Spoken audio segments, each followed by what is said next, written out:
There's something strangely beautiful about rich people pretending to be happy, especially on New Year's Eve. The champagne flows, the string lights glow. Everyone laughs a little louder than necessary. And beneath all of it, you can feel the tension, the secrets, the resentment hiding underneath expensive suits and fake smiles. That's exactly what my father's party felt like. The Whitmore estate looked perfect that night. 3-story mansion, live jazz band, crystal chandeliers, luxury cars lining the driveway like a dealership for millionaires. And inside, 140 carefully selected guests, executives, investors, politicians, family friends who only liked each other when money was involved. My father loved events like this because he loved audiences.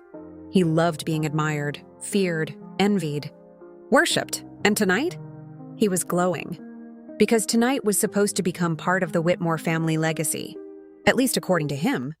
I stood near the back of the ballroom holding a champagne glass.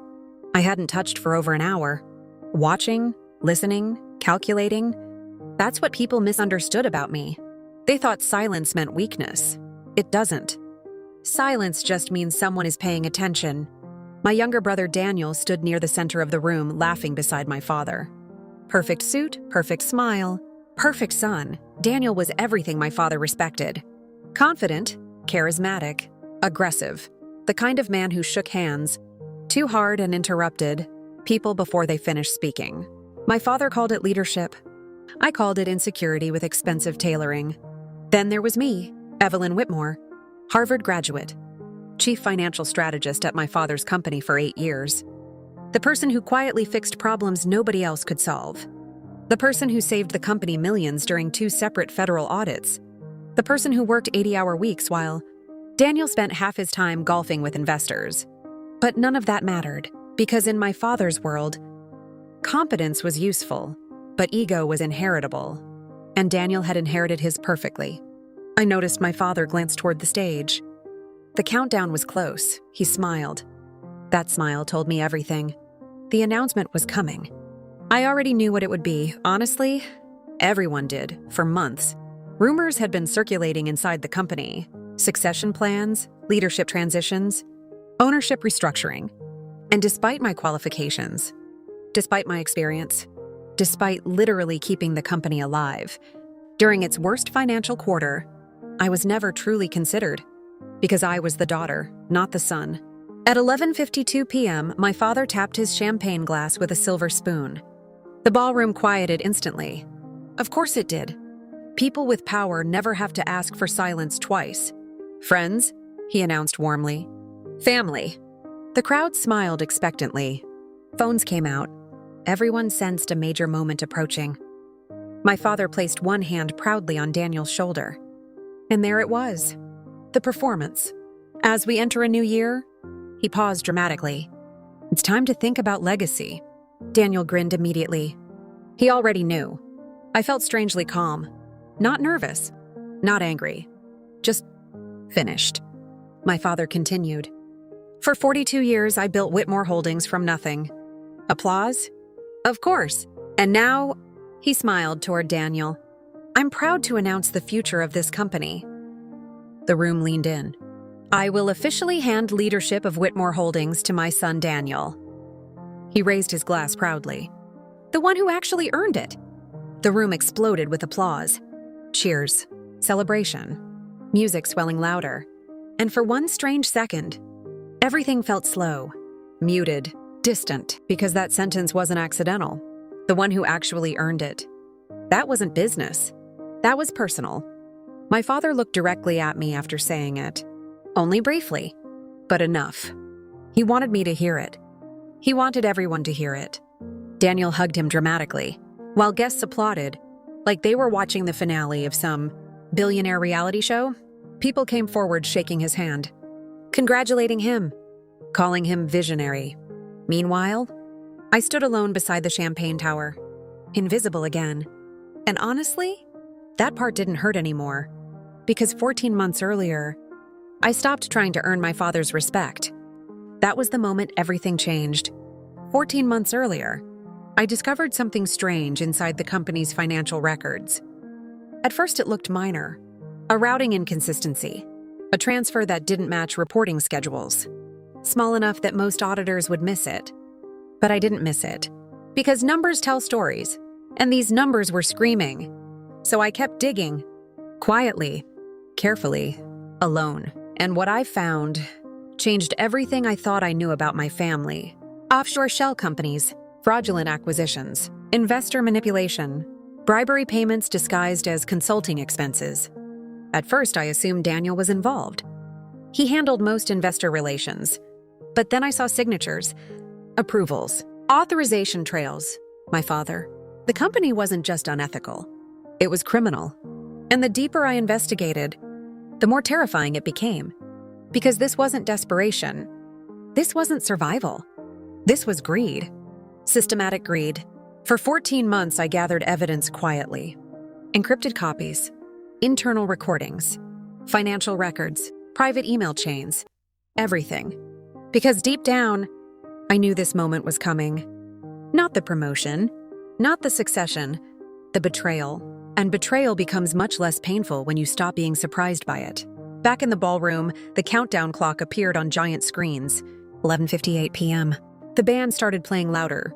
Champagne bottles opened. People celebrated. Daniel basked in attention like a man being crowned king. Then my father approached me quietly, still smiling for appearances. "You should look happier," he said softly.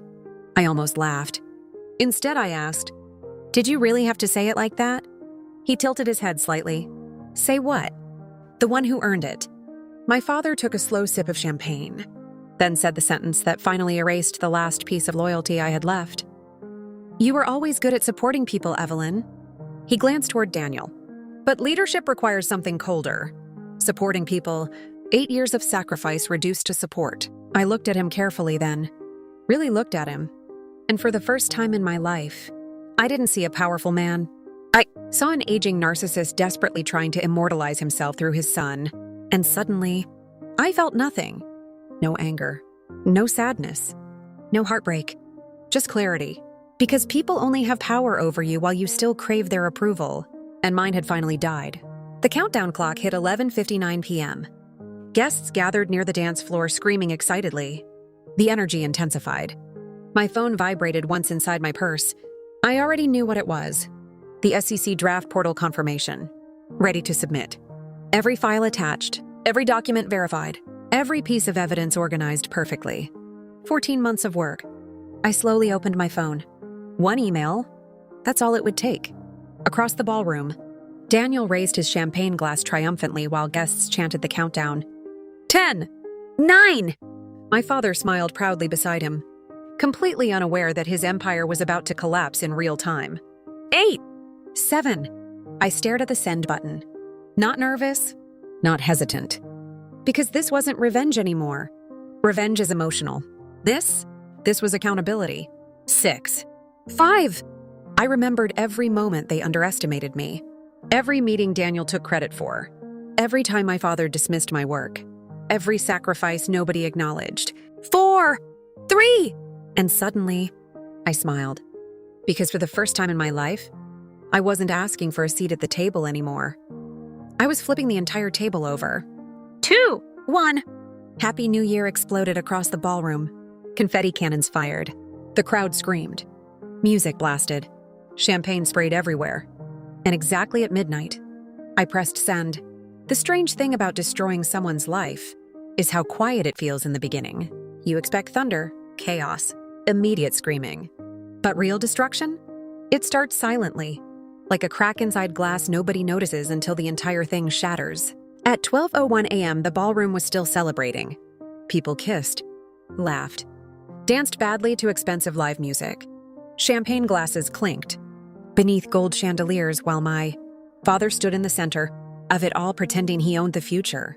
Meanwhile, the SEC had already received 43 files, including internal transaction records, fraudulent shell company structures, deleted accounting logs, offshore transfer approvals, private executive messages, and one particular recording that would eventually become national news.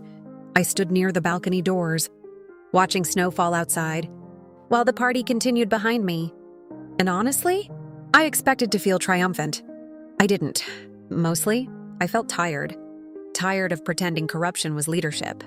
Tired of watching incompetence, rewarded because it wore a tailored suit and shared the right last name.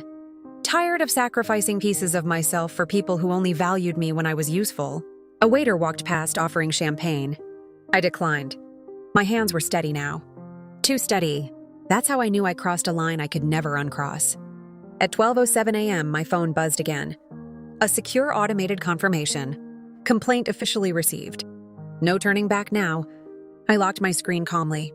Across the room, Daniel was already drunk enough to believe the world belonged to him. He stood on stage beside my father, laughing loudly while investors surrounded them like worshippers. I watched him carefully, and for a moment, I almost felt sorry for him, because Daniel genuinely thought he earned everything. That's the dangerous thing about favoritism. Eventually, the golden child mistakes privilege for talent. At 12:09 a.m., my father's chief of staff entered the ballroom. Margaret Ellis, early 60s. Brilliant. Emotionally unreadable. The kind of woman who survived corporate America by becoming sharper than everyone around her. And the second I saw her face, I knew something had started. Margaret moved quickly through the crowd, scanning the room. Not panicked. Not yet, but focused. Then her eyes landed on me. And for one tiny second, she froze. Interesting, because that meant she already understood where this was coming from. She walked directly toward my father, leaning close beside him while the music still played loudly. At first he smiled casually. Then she whispered something into his ear. And everything changed. His face lost color instantly. Not dramatic. Not exaggerated. Just gone. Like somebody quietly unplugged the power behind his eyes. Daniel noticed too. His smile faded slightly. What's wrong? My father didn't answer immediately. He just stared across the ballroom at me. And suddenly, for the first time that night, he looked afraid. Real fear, not embarrassment. Not anger. Fear, Margaret whispered again. This time more urgently. My father stepped away from the crowd immediately. Daniel followed him in confusion. The chief legal officer appeared seconds later. Then 2 board members. Then another executive. Small movements. Subtle panic. Most guests didn't notice yet. Rich people are excellent at ignoring discomfort during parties. But I noticed, because I knew exactly what they were discussing. The SEC never waits politely once a major file gets flagged, especially not when the evidence package includes internal audio recordings. And mine did. I remembered recording that conversation 8 months earlier. Late-night executive meeting. My father, Daniel, 2 outside investors. They thought everyone else had left the building. I stayed hidden in my office finishing reports when I overheard them discussing falsified acquisition numbers. Then my father said something that made my blood run cold. If regulators ask questions, accounting takes the fall first. Accounting, meaning me, not Daniel. Not him, me. They planned to sacrifice me if the company got investigated. That was the night I stopped protecting them. Back in the ballroom, the music kept playing, awkwardly while executives gathered, in the corner whispering intensely. Guests finally started noticing. The energy shifted, like air pressure changing before a storm. At exactly 12:11 a.m., Margaret looked directly toward the band and made a small gesture. The music stopped instantly. The ballroom fell silent in confusion. People looked around nervously, whispers spreading, phones lowering, champagne glasses freezing midair. My father stepped toward the stage again. But this time, he didn't look powerful. He looked cornered. Ladies and gentlemen, his voice sounded tighter now, less polished.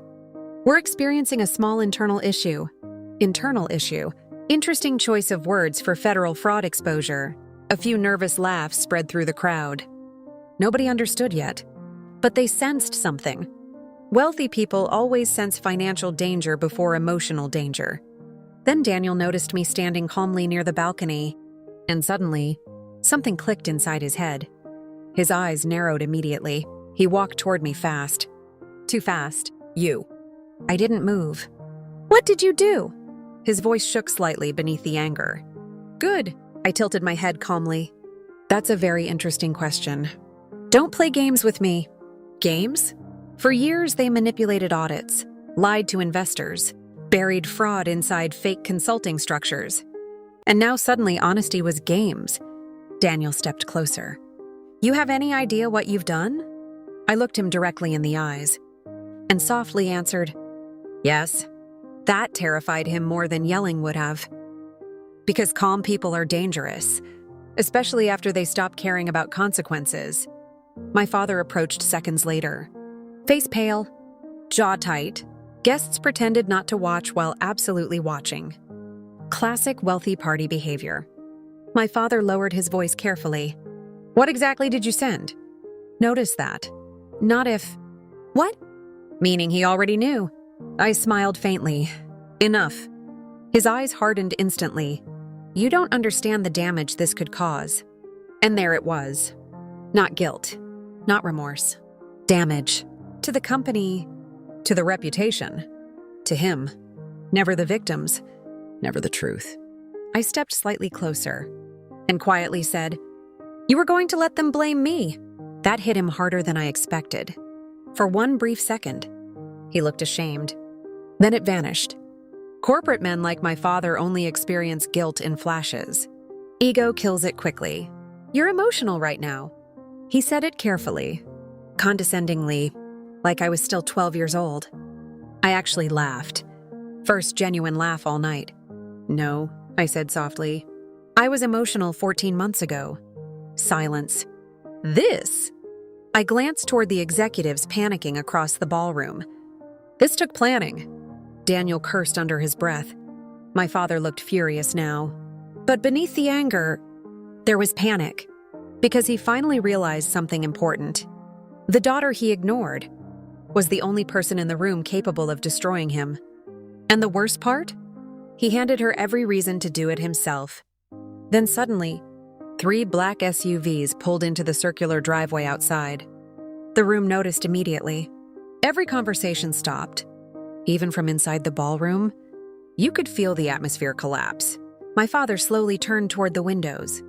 And for the first time in my life, I watched a powerful man understand he was no longer in control. And honestly, that was better than revenge. Nobody moved at first. That's the strange thing about disaster. For a few seconds, people freeze, like their brains refuse to process what their eyes are seeing. The black SUVs sat outside beneath falling snow, engine lights glowing against the icy driveway. Silent. Still. Threatening. Inside the ballroom, the entire mood had changed. 15 minutes ago, people were celebrating the future of Whitmore Holdings. Now, investors were quietly checking their phones. Executives were whispering nervously, and wealthy guests suddenly remembered they had early mornings. Panic spreads fast in rooms built on reputation.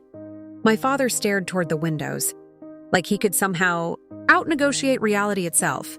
But reality doesn't care about status, or legacy, or family names carved onto skyscrapers. Daniel stepped beside him. What do we do? That question almost made me laugh, because Daniel had spent his whole life believing leadership meant confidence. But real leadership? Real leadership shows itself during collapse. And right now, he looked like a frightened child wearing an expensive watch. My father finally turned toward me again, and this time, the anger was gone. Now he looked desperate. Evelyn! That voice shocked me, because I hadn't heard softness from him in years. You can still fix this. There it was. Not please. Not I'm sorry. Fix this. Like I was still the family mechanic quietly repairing problems caused by the men in charge. I looked around the ballroom slowly, at the executives, the investors, the guests pretending not to stare. And suddenly, I realized something important. This company wasn't collapsing because of me. It was collapsing because corruption eventually reaches an expiration date. I just stopped protecting it from consequences. My father stepped closer, lowering his voice carefully. What do you want? That question hit harder than I expected. Because deep down, he still believed this was negotiation. A transaction. He thought everyone had a price because his did. I looked at him quietly for several seconds before answering. You still don't understand. His jaw tightened. This was never about taking your company. And it wasn't. That's what shocked me most. For years, I thought revenge would feel satisfying. That humiliating him publicly would heal something inside me. But standing there, watching his empire crack beneath the weight of its own lies. I didn't feel victorious. I felt free, because for the first time in my life, I no longer needed my father to see my worth. That realization changed everything. The ballroom door suddenly opened. 2 federal agents entered alongside corporate investigators. Professional, calm, efficient. No dramatic yelling. No movie-style chaos. Just paperwork. Consequences wearing suits. And somehow, that felt even colder. Conversations died instantly. Guests backed away subtly like corruption might be contagious. Margaret Ellis approached the agents first. Of course she did. Even during collapse, she remained professional. One investigator spoke quietly, with legal staff, while another approached my father directly. Richard Whitmore? My father straightened automatically, trying to reclaim authority through posture. Yes. We need to discuss several financial matters involving Whitmore Holdings. The room felt frozen solid. Daniel immediately interrupted. My father's attorneys. The investigator raised one hand calmly. You should contact them. Simple. Professional. Brutal. Daniel looked toward my father helplessly. And for the first time in our lives, neither of them had control. That's when something unexpected happened. My father looked at me again, but differently this time. Not with anger. Not with superiority. Recognition. Like he was finally seeing me clearly for the first time. And honestly, that hurt more than all the insults combined. Because why did it take destruction for him to acknowledge me? The agents continued speaking, quietly with executives while guests slowly started. Leaving the ballroom, nobody wanted to be photographed near scandal. Especially rich people. Within minutes, the celebration had transformed into evacuation. Champagne glasses abandoned half full. Music gone. Decorations suddenly looking ridiculous beneath fluorescent emergency lighting. A perfect metaphor for wealth itself. Beautiful. Until reality arrives, Daniel approached me one final time. His voice lower now, almost shaking. You destroyed this family. I stared at him calmly. No, I answered softly. Your family destroyed itself. Silence. Because he knew I was right. Fraud destroyed the family. Greed destroyed the family. Ego destroyed the family. I just stopped carrying the weight of their lies. Then came the final twist, the one nobody expected, including me. Margaret Ellis walked toward me quietly, holding a slim black folder. You should probably see this, she said. I frowned slightly. What is it? She hesitated briefly, and for the first time all night. The legendary Margaret Ellis looked emotional. Your mother wanted you to have it. My chest tightened instantly. My mother died 11 years earlier. Breast cancer, slow, painful, and after she died, my father became colder every year. I opened the folder carefully. Inside were documents, old company records, handwritten notes, private letters. And then I saw it. Ownership structures, original incorporation papers. My eyes widened immediately, because Whitmore Holdings wasn't originally my father's company. It was hers. My mother founded it with him, built it beside him, saved it during its early years, and according to the documents, she intended for me to eventually lead it. Not Daniel. My hands started shaking slightly. What is this? Margaret sighed softly. Your mother believed you were the most capable person in the family. I couldn't speak. She made Richard promise he would prepare you to take over one day. My stomach turned. Promise. Another broken promise hidden beneath male ego and corporate image. But after she died, Margaret glanced toward my father across the ballroom. He chose legacy over fairness. I closed the folder slowly, heart pounding. All these years, I wasn't overlooked because I lacked ability. I was overlooked because my father couldn't handle seeing my mother in me. That realization shattered something deep inside him too. I could see it in his face when Margaret handed me the folder. For the first time all night, he looked truly broken. Not financially, not professionally, personally. Because now the truth stood exposed in front of everyone. His daughter was the rightful heir, the most competent leader, and the only person who tried to save the company before corruption consumed it. But he was too blinded by pride to see it. Snow continued falling outside while guests disappeared into the night. The empire still stood physically, but spiritually, it was already gone. I walked toward the exit slowly, Past shattered champagne glasses, past silent executives, past the ruins of my father's perfect New Year celebration. Then I stopped beside him one final time. For a moment, neither of us spoke. And then quietly, almost too quietly to hear, he asked, "When did I lose you?" I looked at him for a long time before answering. "You never really had me."